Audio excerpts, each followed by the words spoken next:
Patong-patong na reklamo ng vote buying ang kinahaharap po ngayon itong si Jinky Luistro dyan sa Comelec. Kasi pagka hindi pa yan pinagpaliwanag ng Comelec, talagang magwawala na tayo dito. Anak ka ng toko, si Yorme pinagpaliwanag. Yung mga kandidato nga napupusuan natin, talagang binibigyan ng problema ng Comelec na yan. Yung mga kandidato ng administrasyon na kung saan talagang napakabulgar sa social media yung mga ginagawa nilang kabalbalan ngayong panahon ng kampanya, di man lamang ho nila pinagpapaliwanag. Siguro itong si Jinky Luistro, sabi siguro ito si George Garcia, naku, masyado ng bulgar ang pinaggagawa ng bruha na yan. Pagpaliwanagin nyo na yan sa Comelec.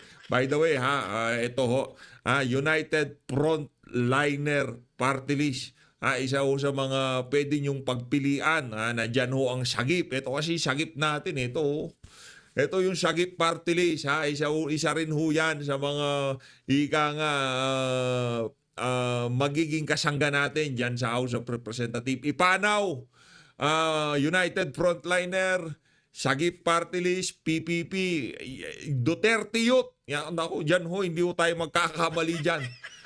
Nasa pangalan ho nila ang apelido nito si dating Pangulo Rodrigo Duterte. Pero bago ang lahat ng yan, isang like at isang subscribe.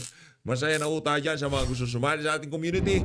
Yung join button, nandyan lang ho sa baba. Ang kadahilanan kung bakit ngayon pa lang ho tayo nagpo-promote ng party list. Para talagang maalala ng ating mga kababayan. Kasi sa mga susunod na araw, talagang pukpukan ho ang panonood ng ating mga kababayan sa social media. Kaya naman, sagip party list. Huwag niyong kalimutan, sagip party list. Yaang Duterte Youth Party List.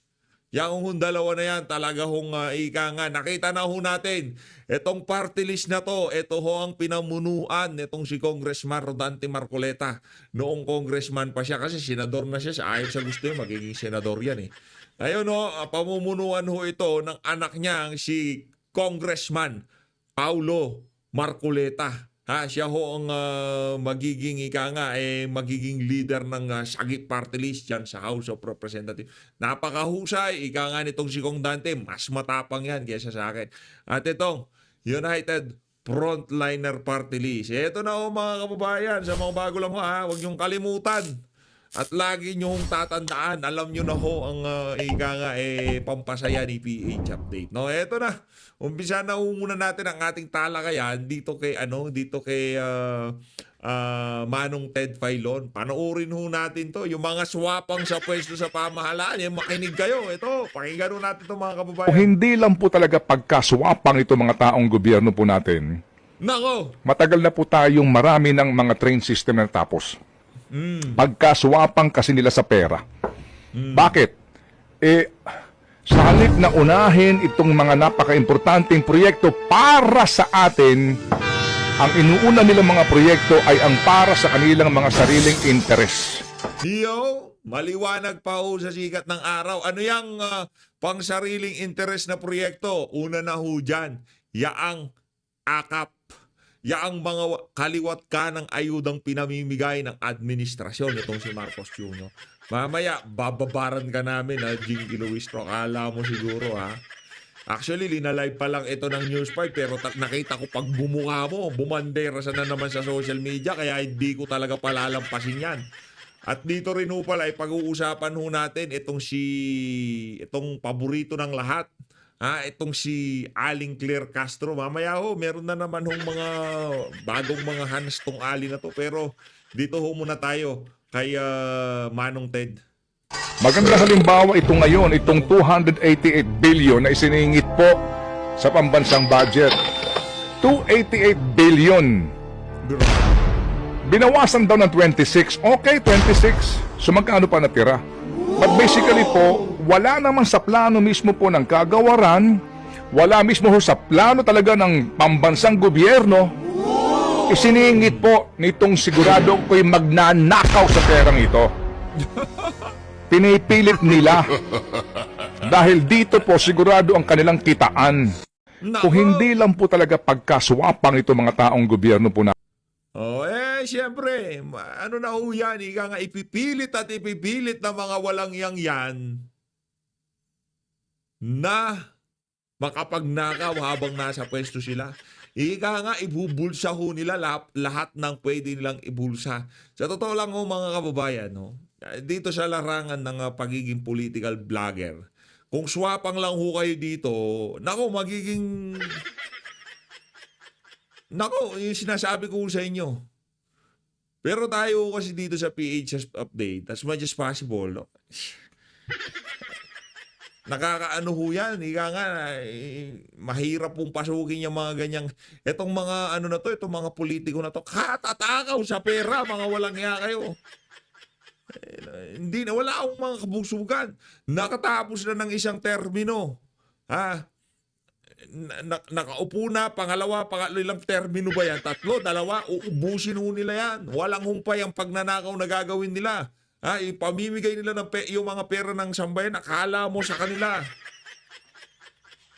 Tapos, pagkaya nagkaroon pa ng pagkakataon, tatakbo pa ng gobernador yan kasi marami siyang kargada. Yan ang kanilang yan ang kanilang eskema, ika nga, diyan sa House of Representatives. Kaya naman, para kahit paano magkaroon tayo ng talagang kasangga diyan sa House of Representatives. Di ko lang masuot ito kasi para ho tayong baby pag Sagi party list, ha? Sagi party list. Ito ho ang party list ng nagtanggol kay dating Pangulong Rodrigo Duterte at kay Vice President Sara Duterte diyan sa House of Representatives. Yung namumuno dito sa party list na to na si Congressman Rodante Marcoleta, siya ho ang tumayo para sa karapatan ng mga ordinaryong Pilipino diyan sa House of Representatives. Kaya naman, ngayong pinamumunuan na ho nitong si Congressman Paulo Marcoleta, itong Sagi Party List, suportahan din ho natin kagaya ng binigay nating suporta dito kay Congressman Rodante Marcoleta. Duterte Youth, number 1 ho yan sa ating mga listahan. Sino ba pa ba susunod natin dito? Eto ho, ganito ho katinding pangungulila ang nararanasan ngayon ng ating mga kababayan. Sa ginawa ng administrasyon itong si Marcos Bangag Jr. dito kay dating Pangulong Rodrigo Duterte, yung tipong ramdam ho natin yung emosyon nitong si nanay, yung tipong bigla na lang bumabagsak, dumadaloy ang luha sa kanyang mga mata. Makikita ho natin talagang habang nagsasalita siya, ramdam ho natin yung sakit. Ito, panoorin ho natin mga kababayan. Para silang hindi makatao. Straight PDP laban. I miss you, Tatay Digong. Bring you home. Legal. Legal ang pagkita. Nakita nyo ho yung luha nitong si nanay. Kita nyo ho yan. Kita nyo naman ho yan. Siguro itong si nanay, nung kapanahonan, itong si dating Pangulong Rodrigo Duterte, talagang yung lugar nila talagang pinamumugaran ng mga masasamang elemento. Kaliwat kanan siguro yung mga dorogista. O di naman ho kaya meron ho siguro siyang mga kamag-anak na biktima ng ipinagbabawal na droga. At nung panahon ni Tatay Digong, kahit pa paano, naging magandang sitwasyon ng kanilang lugar. Yan naman ho ang dahilan ng marami sa ating mga kababayan na sa panahon ni Digong, umayos ang kalsada. Yung mga kamag-anak namin nagdodroga, kahit pa paano, umiwas sila. Ngayon, balik droga na naman yung mga yan. Kaya yung luha na yan ni nanay, marami hong ibig sabihin yan. Di lang ho yan dahil pinakulong si Tatay Digong. Yan ho ang luha ng kawalan ng pag-asa ngayong mga panahon na to. Dahil sa mga nakikita nating mga kabalbalang pinaggagawa ng administrasyon itong si Marcos Jr. Tuloy natin. Abusado sila. Para silang hindi makatao. Straight PDP laban. I miss you, Tatay Digong. Bring you home. Straight PDP laban, Straight PDP laban. Duterte Youth Party List, Sagi Party List, Ipanaw, PPP, United Frontliner Party List. Marami ho kayo dyan, yung mga nabanggit natin na yun, Yung mga nabanggit natin na yun, hindi ho kayo magkakamali. Lalo na yung Ipanaw na yan, ako makikipagwarakan. Yung si Doc Lorraine Badoy. Pero sigurado na yan, panalo yung Ipanaw dyan. Makikipagwarakan yung si Doc Lorraine Badoy dyan sa House of Representatives. Sana manalo. Talagang makakita tayo ng totoong bakbakan pagka naupo ang mga mga party list na yan dyan sa House of Representatives. Bakit po natin kailangan magtulong-tulong din dyan sa House? Kasi kung sakaling medyo sumablay-sablay tayo dito, magkakaroon pa rin ho tayo ng boses dyan sa House of Representatives. Tulungan ho natin. itong mga party list na kagaya ng Sagip party list, ha? At saka yung Duterte Youth, Ipanaw, ha? PPP, United Frontliner. Illegal. Eto, rekta na ho tayo dito kay Aling Jingke. Aling Jingke, eto ano ho itong Ali na to Yung siguro akala niya pera niya yung pinamimigay niya pagka nakaano siya nagrarally siya Yan tuloy napicturean siya, nabidyoan siya. Ang laki ho ng problema niya. Eto, teka lang mga kababayan ha. Meron lang ho tayong nakita dito sa sa social media na kung saan kulang-kulang na yung pinagmamalaki nitong si Bangag na talagang pinaghirapan nila ang pagbuo diyan sa senatorial slate ng alyansa. Ito mga kababayan, binilang ho natin 1, 2, 3, 4, 5, 6, 7, 8. 8 na lang ho ngayon. Yung pinagmamalaki ho niyang 12, kompletos, regados. Mahuhusay ang mga kandidato ng alyansa. Pero ngayon halos wala na akong gustong sumama sa kanila. Sino ba nandyan? O isa-isay natin. Itong si Abalos. Itong si Tolentino. Yaan si Lapid siguro ito. Si Lito Lapid to. At itong si Cayetano. Wala dyan si Wala dyan ito tatlo na to kompleto. O ito wala si Soto, dapat nandyan si Soto. O si Lacson, naku wala itong isa sa mga hindi mga macho yan, mga supot black yan. Ang mga yan, hindi naman mga macho black yan kasi tinuringan nila yung sarili nila, tinawag nila yung sarili nila mga macho black, mga supot black yan. Paano di ba naman supot yang si Lacson at yan si Soto? Katagal-tagal na nila sa Senado, puro kasuputan ang ginawa ho nila. Ano bang nakita natin pagbabago? Si Lacson, sige nga, anong ginawa niyan? Yung New Senate building na kamahal-mahal, sana ang dami ng nagugutom na Pilipino, napakapalpak na transportasyon, inuna nila yung bilyong-bilyong New Senate building na yan. Ay, iboto nyo! Iboto nyo yung si Lacson! Anak ng tokwa. Magtulong-tulong. Pambihira talaga. O, ito na. Rekta na ho tayo dito kay Aling Jinky. Pakinggan natin kung ano na naman yung mga problema nito sa buhay. Ang re-electionist na si Batangas 2nd District Congressman Jinky Luistro. Inireklamo siya ng kalabang si dating Congressman Raneo Abu dahil sa paglabag sa si anti-discrimination and fair campaigning guidelines ng COMELEC. Ang apelido ko'y Abu, pero ang lagi niya sinasabi, itong si Abu Sayyaf. Alam naman natin, natagyan ng United Nations na ito'y isang terrorist group. At pag natag ka ng isang terrorist group, nakakadelikado ng buhay yun. Inireklamo rin Veterano rin yung congressman yun At kalaban ba yun nitong si Luistro? Ano ba yan? Inendorso ba ni BP Sara? Sa mga nakakaalam, mag-comment nga kayo sa baba. Baka magiging aso lang din naman yung tambalus-lus yan. Naku, wala ko tayong lusot. siya dahil sa abuse of state resources dahil sa presensya umano nito sa pamamahagi ng ayuda. Sinisika pa ng News 5 na kunin ang panig ni Luistro. Kahit mukhang mahirap daw, target ng COMELEC na maresolba ang mga disqualification cases bago mag-May 12. Nagbabalita mula sa Frontline, Yun na yun. Ang bilis naman ng report nyo dito kay Ang bilis naman. Punta na nga ho tayo dito kay Aling Claire Castro. Lipat ho tayo dito kay Aling Claire Castro. Marami hong ganap ngayon dyan sa Pero dapat resolbahin niya na mabili siya ng COMELEC dahil ho yan nagsusumigaw na yung mga ebidensya sa social media na talagang merong paglabag yang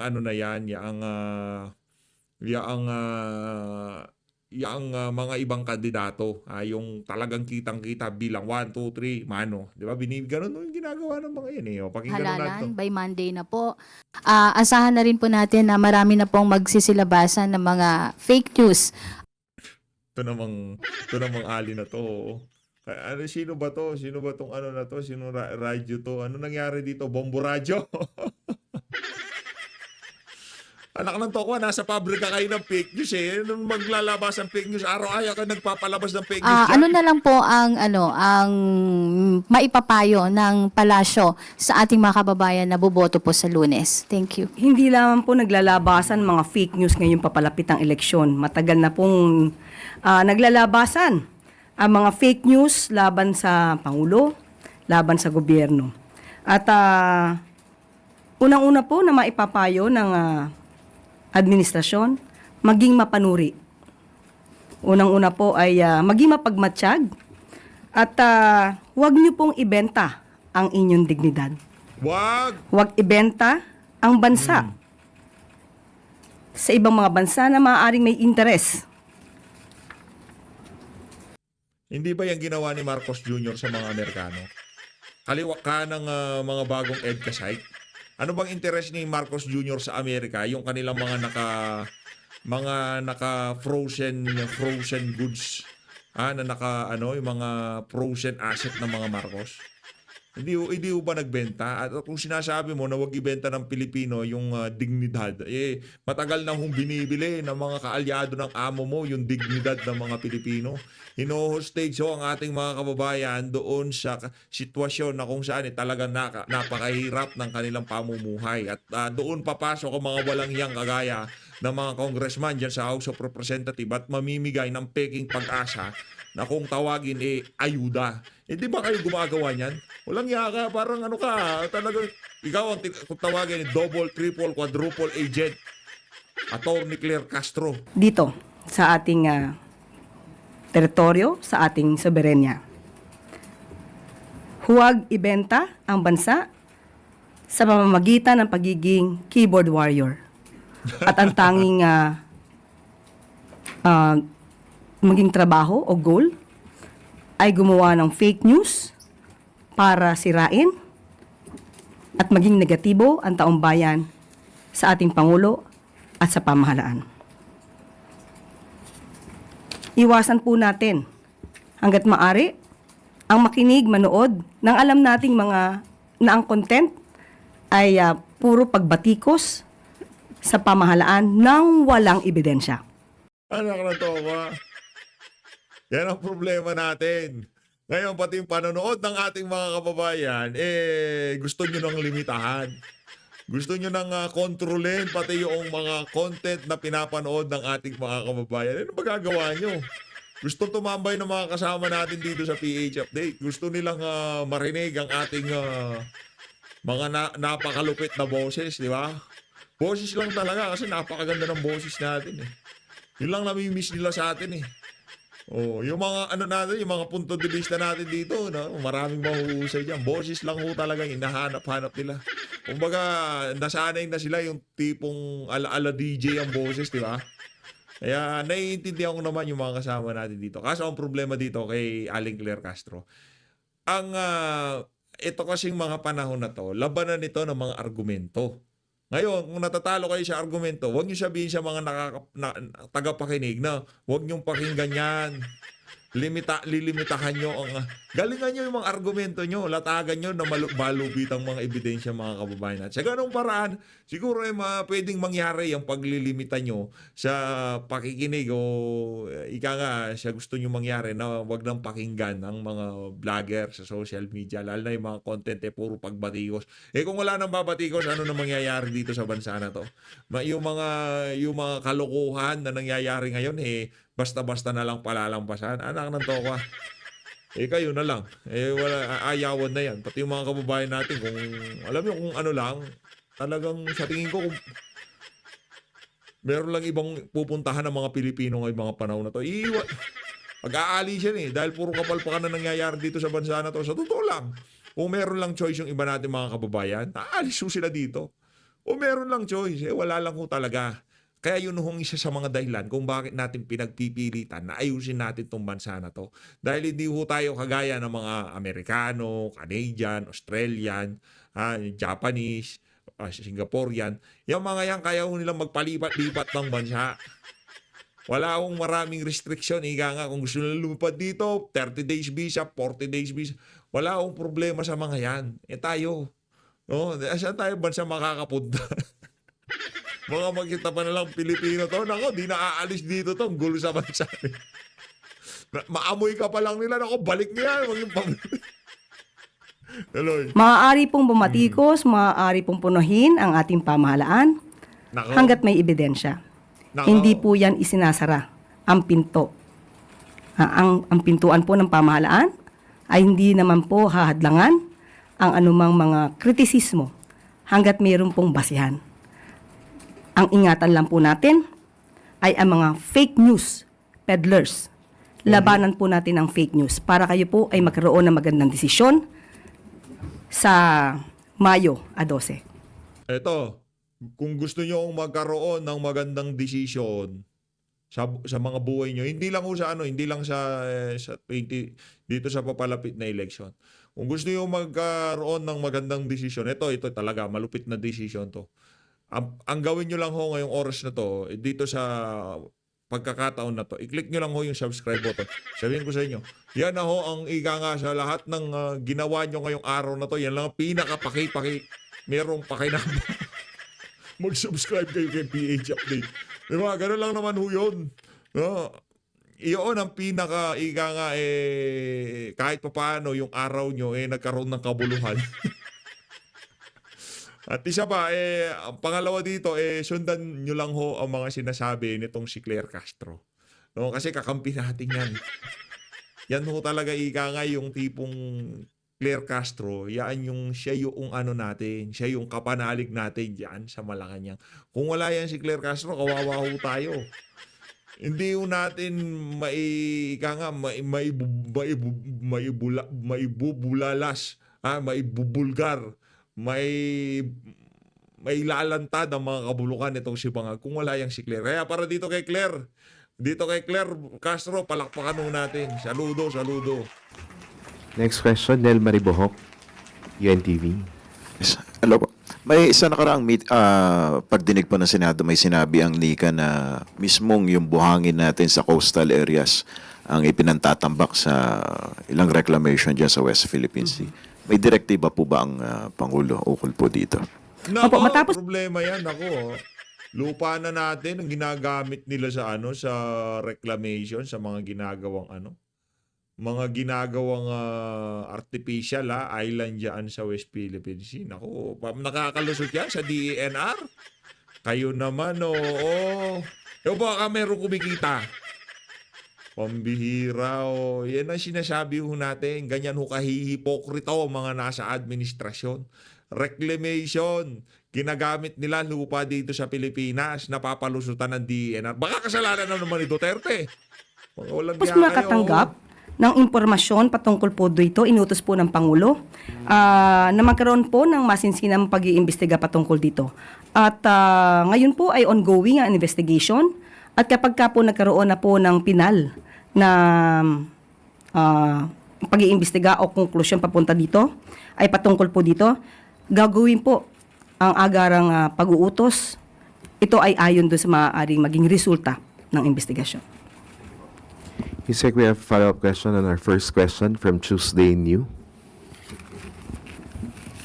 Good morning, Ito, Yusek. ito. Matinong I kayo understand, magtanong. ma'am, mayroon pong imbitasyon ang gobyerno natin sa mga international election observers. Among them is 104 members of European Union. Para po sa kabatiran ng ating ng publiko, ano po bang pakinabang ang makukuha ng bansa natin sa mga observer na ito? At paano po tayo makatitiyak na hindi sila maka-i-impluensya dito sa gaganapin nating eleksyon?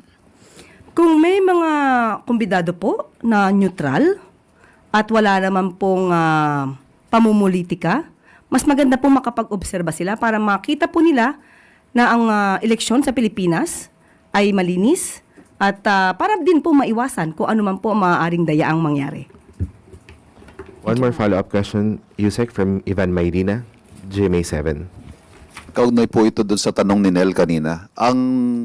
Kung sakali nga po may ganung nangyayari, Isa lang ho hinahanap ko dito si Ma'am Eden Santos ng Net25. Siya lang ho. Maliban sa kanya, wala na ho tayo gusto. Si Ivan Maririna, wala. Basura din mga tanong yan Yung naratibo ng Malacanang, yun ng pinapakalat ng walang yan.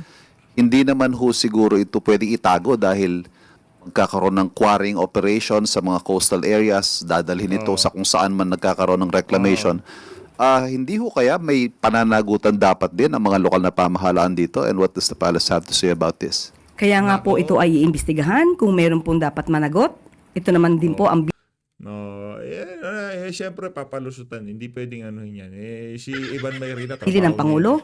Hindi po pwedeng iwasan ang mga tao. Kung may dapat panagutin, dapat po managot. So, masinsinan po at malalim na pag-iimbestiga po ang dapat na gawin dito. Thank you. Next question, Maricel Halili, TV5. Good morning, Yusek. Yusek, may we have your thoughts on the statement of Vice President Sara Duterte saying that the President should be held accountable for the arrest of her father, former President Rodrigo Duterte. Sabi po niya, dapat talaga managot ang Pangulo ng Pilipinas because he allowed foreign entity, foreign organization to interfere with our national sovereignty. Your reaction po, Yusek? Unang-una po, ang pamahalaan po, ang administrasyon po, gumawa po ng hakbang na naaayon sa batas at ito po ay in cooperation with the Interpol. Ang pamahalaan nagsukuman po kay dating Pangulong Duterte. Siya po ay kinukonsiderang isang akusado, isang suspect sa crimes against humanity. Crimes against humanity. Sino mga ginurgor ni Tatay Digong? Yung mga dorogista, crimes. Yung ginagawa noong mga ginurgor ni Tatay Digong, yun ang gumagawa ng crimes against humanity. Dahil sinisira nila ang utak ng mga kabataan diyan sa ipinagbabawal na droga na yan. Ito talaga si Alex Particularly murder, na ang nagsampa rin po ay kapwa Pilipino na di umanong biktima ng extrajudicial killings ng madugong war on drugs.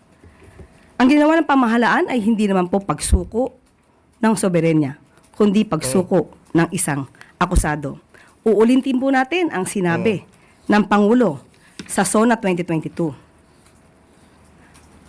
I will not preside over any process that will abandon even 1 square inch of territory of the Republic of the Philippines to any foreign power. Hindi po ibebenta o isusuko man ng Pangulo ang anumang parte ng ating karapatan sa bansa. Kanina. Hindi daw sinuko. So, ibig sabihin talagang hindi gumagana ang ating justice system. Kailangan politician sa ibang bansa, itong si dating Pangulong Rodrigo Duterte. Aminin nyo na kasi, pinagpapaliwanag na nga sa ombudsman yung mga opisyal ng pamahalaan. Aling Claire, please lang, sa bagay, trabaho mo nga pala yan. Di ba? Hindi naman kayo ipapatawag ng ombudsman kung wala talaga kayong linabag sa inyong mga opisyal na duty bilang DOJ Secretary, bilang DILG Secretary, bilang CIDG Chief, di ba? O bilang PNP Chief. Hindi naman kayo papatao, di ba? Hindi naman kayo sasampahan ng asunto sa sa ombudsman at hindi naman tataliman ng mabilisan ng ombudsman kung wala talagang basihan yung isinampang asunto nitong si Amy Marcos diyan kay diyan sa mga trumabaho kay dating Pangulong Rodrigo Duterte. Yun lang naman. So, Yusek, having said that, you don't see any basis for the President to be, isn't this a ground for impeachment? Kasi isa rin po yan sa sinabi ni VP Sara na sabi niya, it's an impeachable offense, it's a culpable violation of the Constitution and betrayal of public trust. Tama po. Ang opinion na nanggagaling sa ating Vice Presidente ay walang pinanggagalingan, walang basihan. Next question, Pia Gutierrez, ABS-CBN. Ma'am, regarding pa rin po dun sa ICC arrest ni former President Duterte, the Office of the Ombudsman is requiring Marcos admin officials to file their counter affidavits. This is regarding Senator Imy's request to probe high-ranking officials of the government involved in the arrest. Una po, ano po yung reaksyon ng Malacanang dito, and do we expect the administration's full cooperation on the matter? Alam naman natin po kung ano po ang kapangyarihan ng ombudsman. Sa napakabilis pong pag-aksyon ng ombudsman sa reklamo pong ito ni Senator Amy Marcos, tayo naman po ay tutugon. Ang mga nasabing mga opisyal ay tutugon po at sila po ay magsasubmit ng kanilang mga counter affidavits. At muli, sasabihin natin, ang kanilang mga ginawa ay naaayon sa batas. May directive po ba na specific si Pangulong Marcos tungkol dito? Unang-una po, lagi naman po sinasabi ng Pangulo, sundin ang batas, kung anong procedure na valid at legal, dapat lamang po sundin. Follow-up question, Ivan Mayrina, GMA7. Nabanggit niyo po yung napakabilis na aksyon. Ano hong ibig sabihin niyo doon, Yusek? Mabilis mo naman talaga. No, but is there any Nakakabobo talaga. Ibig sabihin, napakabilis. Ano po bang ibig niyo sabihin? Ibig niyo ba sabihin na talagang yung ombudsman walang kinikilingan, kahit nasa administrasyon pa yan, kahit gabinete pa yan, talagang tatrabahuin. Ano ibig niyo sabihin? Ang sagot niyo, napakabilis naman ho talaga. Nakanto ko kahit na... Ano ko? Pero good job. Tuloy. anything unusual dun sa with the speed at which the ombudsman issued that order? Wala po ako masasabi. Basta ang sabi lamang po natin ay mabilis po ang pag-aksyon. Thank you. Next question, Alvin Baltazar, Radyo Pilipinas. Wala si Ma'am Eden Yusek, Santos. Wala ba? good morning po ulit. I'm sorry, Yusek, for bringing this up again. Regarding doon sa ilang ulit ng hindi pagkakabanggit ng Pangulo doon sa pangalan ni Congresswoman Camille Villar sa mga nakaraang campaign sorties. Malapit na matapos yung pangangampanya. And again, Yusek, ano bang status ni Congresswoman Camille para sa Pangulo? Naroon pa po ba yung tiwala? Bahagi pa rin siya ng alyansa? Unang-una po, ang Pangulo po, ang nais niya na makasama sa gobyerno ay mga taong tapat sa tao, tapat sa tungkulin, at hindi pansarili ang inuuna. Pinili po ng Pangulo ang mga senatorables po sa alyansa dahil yun po ang kanyang paniniwala. Kung meron po man na hindi makakatugon sa ganitong klase ng kanyang paniniwala na maging tapat sa tao, maging tapat sa taong bayan, ang tiwala pong iyon ay maaaring mawala. Nako, yun na. Maliwanag pa sa sikat ng araw. Ligwak na itong si Camille.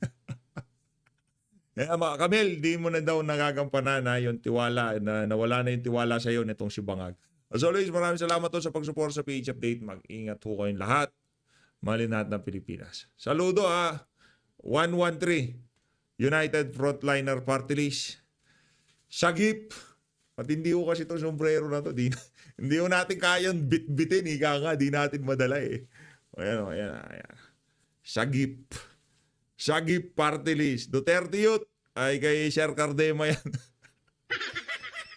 Dami na natin sombrero dito. Pero pag isa, ayan. Kompleto na ho silang lahat. Maraming salamat ho. Mag-ingat ho kayo lahat. Mahalin natin ng Pilipinas. Saludo.